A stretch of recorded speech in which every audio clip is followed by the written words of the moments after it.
And I think Isaiah just doesn't want to deal with this because, first of all, why would he want to deal with such a stupid situation where no crime was committed?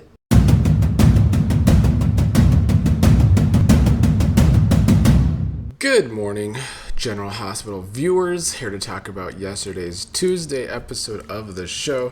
And unfortunately, in my review of Monday's episode, I was correct when I said that the show would lose momentum again once the Crash storyline comes back after a great Friday and Monday episode. That's exactly what happened. Ironically, when this Jordan and Curtis Crash storyline comes on, it crashes the momentum of the show because it's such a poorly written story. It's just poorly concocted. It's a half-assed story, and they're trying to bring more people into the story. But that makes it worse for me because then it takes up half an episode, and all the characters in it just kind of suck.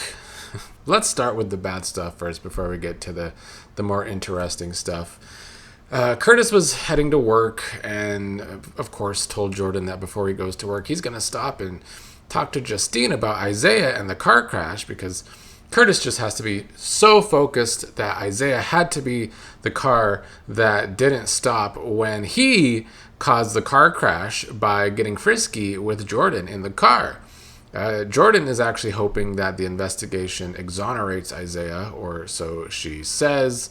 When Curtis left, Molly visited Jordan. I guess they have some history. Well, they do because Molly was with TJ. And Molly is saying she regrets distancing herself since she and TJ broke up. Whatever. Can't stand this new Molly. Hate her current relationship. So didn't really care about these scenes. Trina visited Portia at the cabin. They just basically talked about Trina's new passion for singing and how Trina should continue to pursue that passion. Plus, I guess Trina and Portia are really trying to be nice to Jordan these days, especially since the accident, which I guess is good. Maybe we can move along from their tired drama, their tired repetitive drama. However, I do think they could do way better for the Trina character, and they just refuse to do that. So we're stuck with her in the singing story with Gio. And, I mean, Gio and Emma are boring, too.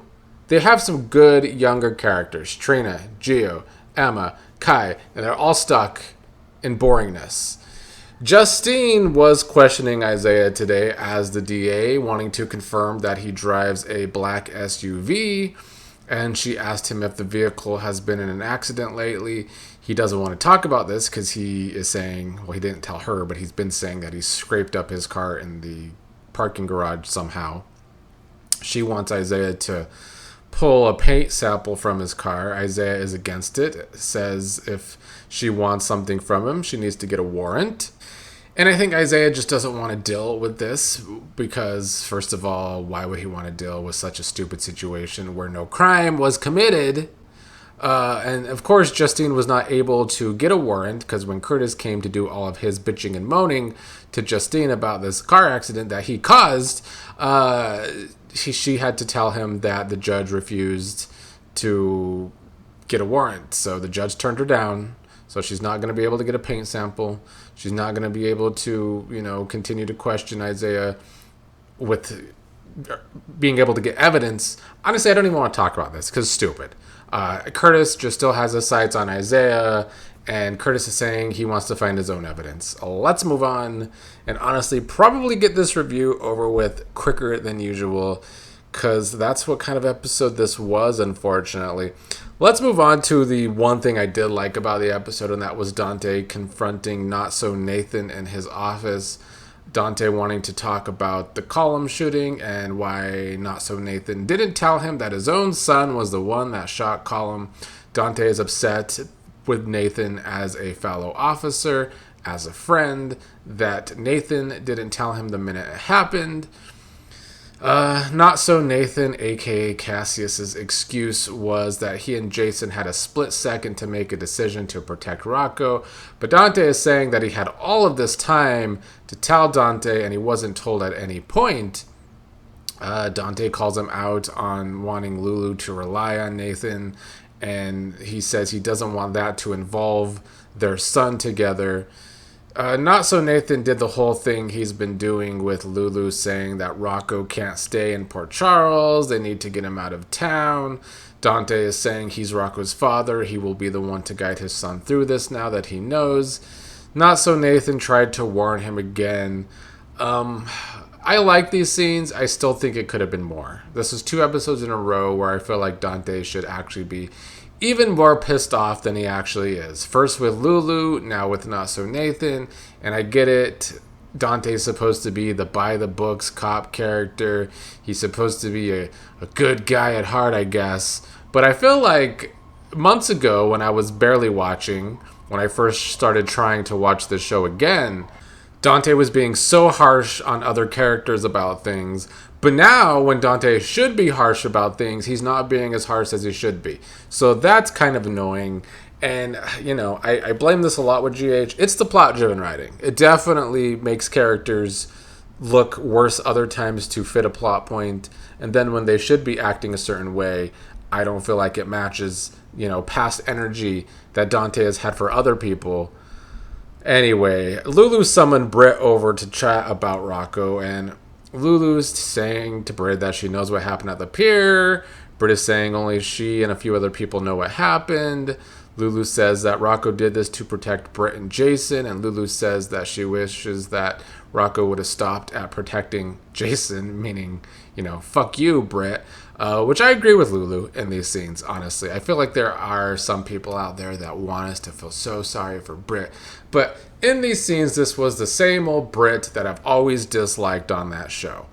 Britt is trying to say that she's upset too, that Rocco has to deal with this too, and that she has told Rocco multiple times to stay quiet and stay away from her and call him, but he's not doing that and it's killing him. And Britt's right about that. When Britt brings up to Rocco that Rocco should stay away, Lulu thinks that she and Nathan have plotted this whole thing out. When Lulu wants to be the mother that deals with this, Lulu's saying that she missed out on the pregnancy in the first 7 months of Rocco's life, and Britt acted like that wasn't a big deal, even though it was Britt's fault that all of that happened, and that's why I just can't feel sorry for Britt in any of these scenes. She is the same old bitchy Britt I've always disliked. That's why revolving so much of this storyline on Britt does irk me at certain points in this storyline. This being another case of that. And it's why I can never root for Britt and Jason to be together. Because I don't like Britt. But anyway, Lulu told Britt that she did this to Rocco and that it's her fault and that she put his life in danger. And yeah, Lulu is being overdramatic here with Britt. But fuck Britt. And then Isaiah went to go see Lulu to talk to her about Justine and the crash and all of that, saying that they're questioning his whereabouts and he was with Lulu and Rocco at the time and they're his alibi. Isaiah was on the road that night and his car is in the body shop, so he may have to tell the authorities where he was that night. Lulu is saying to do what he needs to do, appreciates that Isaiah is still trying to protect them, though it's unfortunate that they're also bringing the car crash storyline into this nonsense too. The only other thing that happened was Charlotte and Danny noticing that Rocco has been acting so weird lately. Rocco hears them wanting to talk to him. Danny is saying it's because of Sidwell. He overheard Sonny talking about Sidwell and how it might be Sidwell's fault that Jason was taken away. And Danny and Charlotte want to break into Windermere, and Rocco's trying to talk some sense into them. Rocco was even threatening to rat them out, which he should, because after all, he did take a fall for them before. So I understand Rocco's point of view here, but Rocco is still just falling apart because of being the one that shot Colum. Then Rocco went to Britt. He's upset that Danny and Charlotte might do something stupid because of him, because Rocco's blaming himself, because he's the one that Jason is taking the fall for, and he doesn't want Danny to do something stupid. And then Britt hugged Rocco, telling him that she will help him through this. And that was our episode. I will also say that I don't feel like this was the actor that plays Rocco's best acting. I think the younger set can be very good on GH, and I think Rocco can be very good on GH, but this was not one of his best performances. So I am overall not pleased with yesterday's episode. It was a big step down from Friday and Monday's episodes. When they focus on the good storylines, it's a great show. When they're focusing on the car crash specifically the car crash storyline, that's definitely dragging things down. So many characters in this storyline are being annoying. And then there's other people when they're on, like Molly, like, well, who cares, just boring. That really kind of brings the show down, unfortunately. So this was a down episode of GH after 2 fabulous episodes.